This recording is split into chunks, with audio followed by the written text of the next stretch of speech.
Hey there guys, in this video I wanted to talk a little bit about leader skills, their influence on team building as we go into the future of Brave Exvius. Also, I wanted to do a little bit of a follow-up to my tier video where I may have been unnecessarily harsh on the wind element, and we're going to talk more about that in this video. So on the screen in front of you is the elements of Brave Exvius, and I've organized them based on the release of a primary leader for that element based on the JP server. So the first element to get a big leader skill was Darkness, and we're expecting Diosius on global within the next week or two, probably. But that was the first element to get a big leader skill in JP. Then was Ice and Fire, followed by Lightning, Light, and then Earth. And then at the current time in JP, neither Water or Wind have a primary leader. And that's really a big reason I was so harsh on Wind. Water got kind of overlooked. I forgot that Water also has nothing in JP. So I really should have put Wind and Water, in the same boat in the tier video. I kind of focused really heavily on Wind only. But yeah, neither of them have a leader skill yet. And so that's what I was talking about. So, we're still at least 6 months away from Wind or Water being kind of a big deal in Dark Vision. This is primarily about Dark Vision's team building, I should say. So as far as Dark Visions goes, let's go ahead and pop over here and let's look at the upcoming Dark Visions based on JP. So we just had Dark Visions, or JP Dark Visions 29 on global. This was the defense system. This is the boss that Riku just totally shut down. So the next Dark Visions we're expecting on global would be Dark Visions number 30 from JP. And that's Dark Ruby Rose. Now you can see here that it doesn't have a weakness. That means you can take any element you want to the final boss, and that's the same going forward for every single Dark Visions up to the current point in JP. The final bosses are no longer element locked. But as far as ranking goes, for the highest ranks, while they're not technically locked to an element, they're kind of soft locked to an element based on available leader skills. So this is the Dark Visions where Diosius came out in JP, and because Diosius and leader skills in general are so overpowered, it basically meant for the high ranks, this was kind of a dark-only Dark Visions, just because at the time of the Dark Visions, Diosius was the only leader, so dark teams were so far ahead of other teams that for ranking, it was really dark or nothing for the highest ranks. Now, when I said things like Wind didn't matter in my video, that was kind of from the viewpoint of a player that has access to everything. So if, for example, this Dark Visions comes out on global, Diosius comes out, and people are using Diosius, it's going to mean that if you want the highest rank, you've got to have Diosius as well. Now, if you don't pull for Diosius, or maybe you just don't get him, maybe you try and unfortunately just miss, then Wind can still be valuable because mid does hit hard. Bartz is okay, stuff like that. You can also mix and match, because if you're not using a leader skill, your team building is still very flexible because you're not locked into one element because you're not using a leader skill. So if you don't have Diosius, then Wind can still be good. So when I was saying Wind was, terrible in the tier video, that was really from a viewpoint of someone that has access to everything. And if you're a player that does not pull for everything, then something like a Wind team can still have value. Mid can still be really good. And speaking of mid, we're going to talk more about that in a minute. There's actually something I overlooked about mid that's kind of a big deal. But we're going to come back to that. So as far as leaders, Diosius is the first dark leader. Now on the screen here, I've got a few other high DPS units that also qualify for the dark tag under Diosius. So if Diosius is your leader, he can give a leader skill buff to units like Golbez, Sephiroth, Lynx, the Crowned Dark Rain that should be coming with the Diosius event. the upcoming Shantoto, and then the Dark Reagan that's going to be coming a little bit down the road. He's about 2 months away, but he'll be coming later. He's a dark unit too. He does pretty good damage. So we're going to look at a DPS spreadsheet real quick. So this is my personal DPS spreadsheet. Now, if you want to compare numbers and you don't like the way I do my calculations, you can use something like LiveDilly spreadsheet or the Wiki Rating spreadsheet or one of the other public spreadsheets, or make your own. And you can plug in the numbers and do comparisons yourself.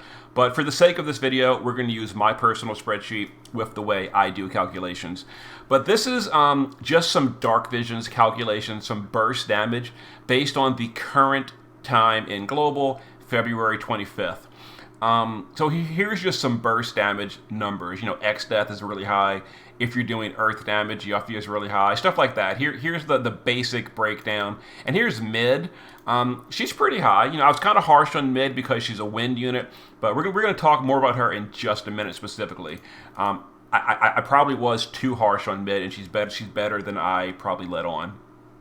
Anyway, here's the current breakdown. Now, we're going to compare to, here's some numbers after Deoceus releases. So this is numbers with Deoceus and the next few upcoming units included. And this is having units that qualify for Deoceus's leader skill included. So Deoceus, Golbez, Shantoto, and mid. So mid, this is the thing. Even though mid is a wind unit, what I overlooked and forgot, Deoceus also buffs the anniversary tag, and mid is included in that. So even though mid is not a dark unit, she does qualify for Deoceus's leader skill. And I totally forgot about that when I was doing my tier list video, and I forgot that mid does qualify. So after Deoceus, mid is going to get a really big boost if you put her on the team. Now, that being said, she is still going to be the wrong element. Now, the final boss is elementally neutral, but it does have extra headaches to try to mix in a element-locked DPS to the wrong team. That means you're going to need to imbue her with darkness, give her an amplify to get the Dark Visions party slot bonus, stuff like that. But still, she's going to get the 500 leader skill after Deoceus, and I really just wanted to clarify that, especially while mid's banner is still open. So if someone really wants to pull for, a high Dark Visions burster, mid is pretty good.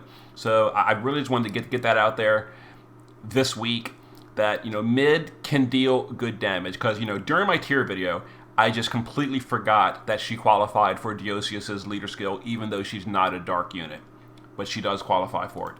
Anyway, the rest of these units, as you can see at the top, basically are just a bunch of dark units. So Deoceus, Golbez, Shantoto, Mid, Sephiroth, Crowned Rain, Lynx, they all become the new highest damage dealers in the game, and they're all darkness. That's why I said once Deoceus comes out, if you're a player that pulls for him, the dark team is just literally 6 of the highest DPS units in the game, because they get a leader skill, and most units don't get a leader skill yet. It's going to be only Deoceus. And that's why I said dark is going to be a really big deal going forward. And then we continue in further releases. We do get Ice, Gun Lastwell, or whatever his name's going to be on global, I don't know. It's Lastwell using a gun. He becomes the Ice leader. He's a new unit. He's a premium as well.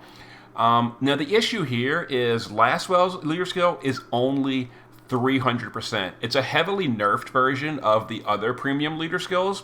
I don't know why they decided to nerf Lastwell's leader skill. It's really bad compared to the 500s from everyone else pretty much. But yeah, his is only 300%. Also, there's honestly not very much, selection for Ice units. There's Regina, there's Ayaka on global, and that's mostly where it ends for high damage units. Obviously, there's tons more, like Frievia, Regina, etc. It's just that those units, their damage is really low. Even with the leader skill, they're still going to deal underwhelming damage. So for high damage units, there's just not a lot of selection for ice. So I feel like ice is not going to be much of a big deal on global, even if they do a global exclusive buff on Lastwell and change his leader skill to 500%. The issue is, like, who's going to go on the team? Like, you just don't have a lot of ice qualifying units, and that's the problem here. So, like, Lastwell, Regina, Ayaka, that's mostly it? Really? If there's a big ice unit I'm overlooking and forgetting about, let me know in the comments. But ice doesn't have a lot of selection. And then we go into fire. So fire, with Scarlet Rain, is kind of what I feel like going to be a pretty big deal as well. Because not only does Scarlet Rain buff fire units, he also buffs every single Brave Exvius unit in the game. He is the Brave Exvius series buffer, and that is a tremendously big list. I only listed some of the relevant fire units on this page, but he's going to buff pretty much all of the global exclusive units except for Nier and Lara Croft, I guess. But yeah, Rain is going to be a pretty big deal, I feel like. And here's some relevant units, Cleom, Tyvis and Yish, Olive, the upcoming Genesis, Phoenix Hyo, and Shiloh. Shiloh is a collab unit. We may or may not get them, but if we do, they deal decent fire damage. And let's go ahead and look at the DPS spreadsheet after Rain releases. So here's the spreadsheet with Rain and Lastwell's units included and giving them some leader skills. So Scarlet Rain himself is actually a really good damage dealer. He's got the 8 times true dual wield cap. He's got a big weapon in peril. He's got high attack power. He's just a really good damage dealer himself. Then we've got Lastwell over here. Like, Lastwell's pretty high, even with only 300%. He's still a pretty good damage dealer. It's just that he doesn't have a lot of selection for ice. Some other new units we get, Regina with ice. Phoenix Hyo, Lunar Cleom bumps up a lot, Tyvis and Yish, etc. So, and again, this is not including Genesis, because Genesis comes out a little bit later. I'm going to show you his damage calculation in a minute when we get to the further leader skills.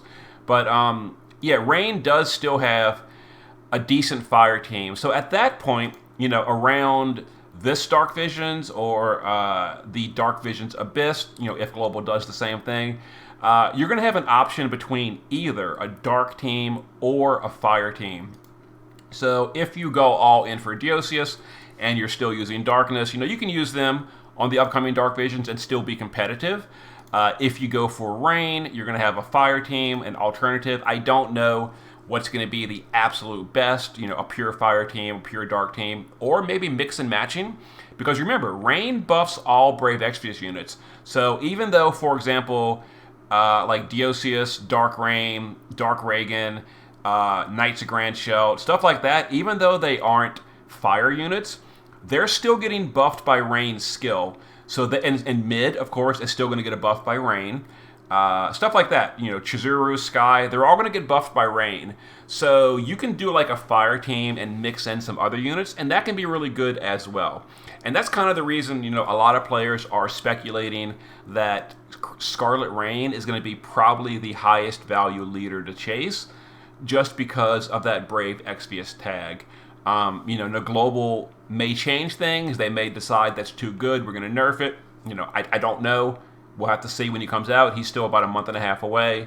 But, yeah, so, once again, here's a brief look at what damage calculations would look like after Rain comes out, and we apply those relevant leader skills to the Fire, Ice, and Dark units.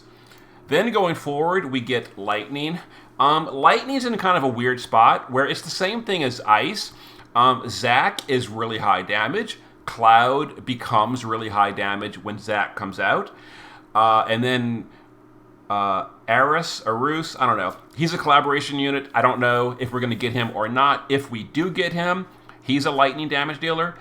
But that's kind of sort of where it ends. Just like Ice, we just don't have very many recent damage dealers that qualify for the lightning tag. One big popular one everyone mentions is Esther. The thing is, Esther's damage, honestly speaking, is a little low these days. And although a lightning leader skill will absolutely make her way better than she is right now, I'm not sure it's going to make her as relevant as we'd like it to make her, because her modifiers are sort of lowish based on today's meta. But still, it'll help her. Anyway, so there is another leader skill coming up. Then we're going to be getting light leader skill with Squall. And this one I feel like is going to be another kind of a big deal on global, mostly because of Nier.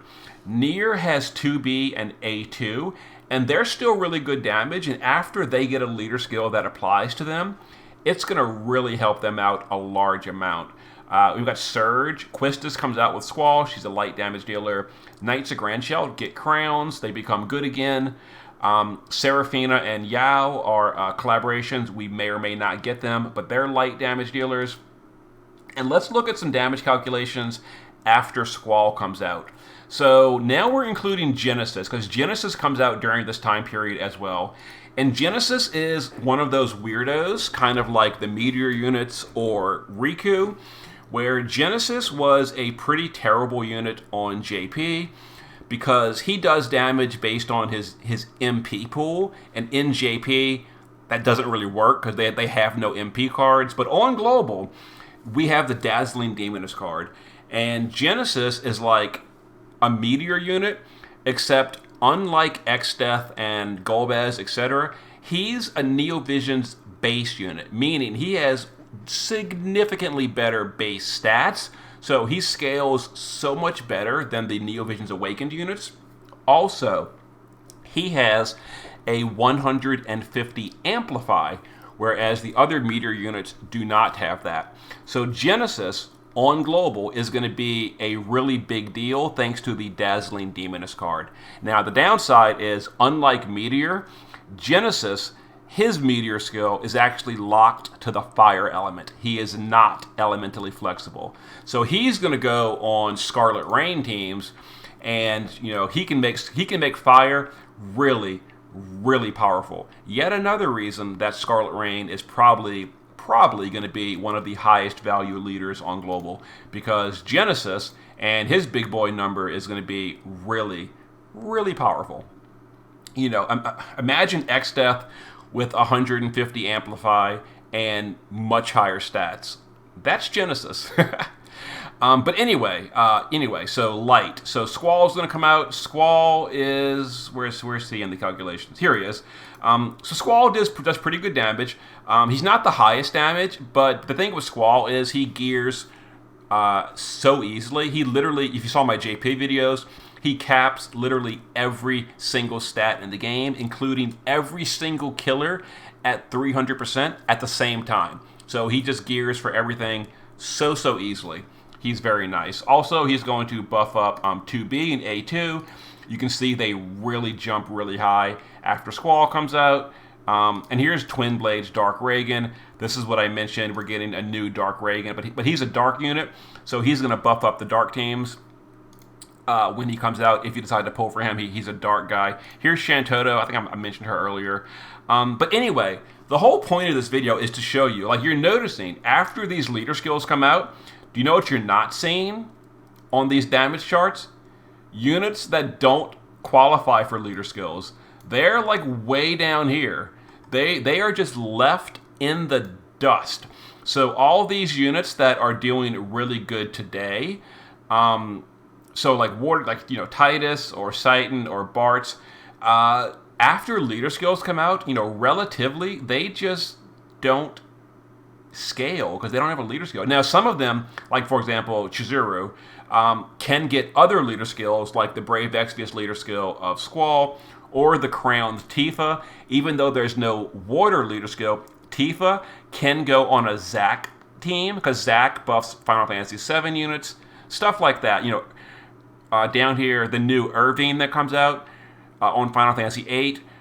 Irvine deals pretty good damage. He's a water unit, but he can go on a Squall team and get a buff. So some of these units that get kind of left behind, they do still get a series leader skill from other stuff. Diosius is buffing anniversary units, which, the anniversary units, honestly, is a pretty bad tag. Like 90% of these units that qualify for anniversary are terrible, like 7 stars and stuff, or just completely dead units like Rain and Fina. But, some of them like mid, they kind of sneak in here and they become good. So even though mid is, sitting over here in the corner with Baby, and the Wind Party, mid can still sneak onto a Diosius or a Scarlet Rain team because Diosius and Scarlet Rain still buff up mid. So she's not dead like I kind of said in the tier video because I totally forgot about the side buffing of leaders. And then Snavlinka comes out with Earth, and it saves some of the Earth units. But Snavlinka and all that's so far away. That just came out like a week ago in JP. So that's like 6 months away from Global. So, there you go. So here's some calculations. But really, I just wanted to touch on that and give you some future insight into leader skills. Because leader skills are just so game-changingly overpowered. If the difference between having a premium leader and buffing a bunch of units as opposed to not having a premium leader is night and day. It's tremendously huge. And you can kind of see from this list, there's really 3 big leaders you want to keep an eye out for. Diosius has a relatively functional dark team you can build. And the cool thing is, if you do decide to go for Diosius, this core dark team is still going to be good even after Rain comes out, even after Squall comes out.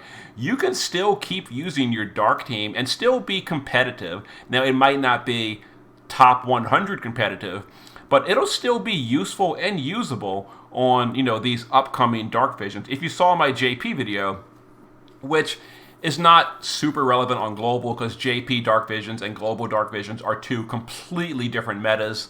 But, I personally have still been riding this dark team that I built on JP. And I've been using that to this day. Even though I have Squall and Rain, I'm still using a dark team in JP because my dark team is just overall stronger than my fire or my light options in JP. And I'm still using mostly dark units. But yeah, so, the leaders to keep a lookout for is Diosius, Scarlet Rain, or Squall. I feel like those are the 3 big ones. Ice just doesn't have enough options. Lightning doesn't have enough options. And Earth, the options aren't super great. Other than X-Death, the options for Earth are kind of Snavlinka is not really great. X-Death is decent. Yuffie is, okay, Earth is okay, I guess. I don't know. And then Water and Wind, to be determined. They don't exist in JP yet. So there it is. So Wind is not great. Mid is decent because she does get a leader skill, and mid can sneak onto dark or fire teams, which is pretty useful. So there it is. I just wanted to clarify and talk briefly about leader skills. So I recommend you choose dark, fire, or light and save up for that if you're a player on a budget. Okay, see you in a bit.